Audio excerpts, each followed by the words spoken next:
da da da da da da da da da da da da da da da da ခုမှတ်နေမှာအများကြီးမှတ်မိကြမယ်ဆိုတော့ကိုကဒီနေ့တကယ်ဘာချက်ပြမယ်ဆိုတော့ကြည့်လိုက်ရအောင်ပထမဆုံးကြံသမင်းရဲ့အဓိကအတက်လို့ပြောလို့ရတဲ့ဖျောင်းလန့်ပေးမှုအတွက်ဖျောင်းနဲ့အနက်နေမှုတော့မတားထက်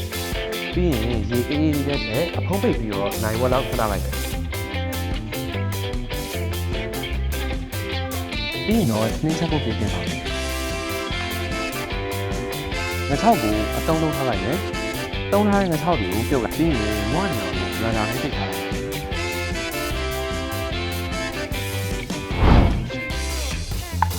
ငါချောက်နဲ့တွဲချက်ဖို့အတွက်တရက်သီးလေးပြင်ပါမယ်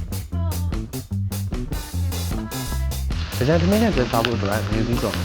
ပြီးရင်စနွေးနဲ့ကြက်တုံတွေကိုစီးတက်ထားလိုက်မယ်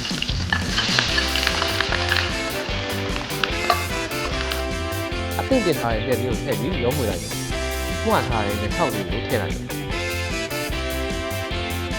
အရသာအတွက်ခလော့ချက်သားပုံလေးထည့်လိုက်တယ်။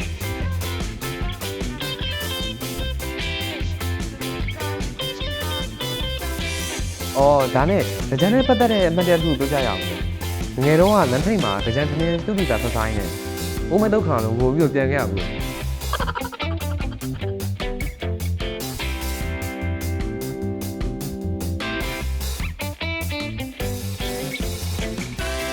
ဒါဆိုတော့မိုးရိုးရထည့်ပေးရအောင်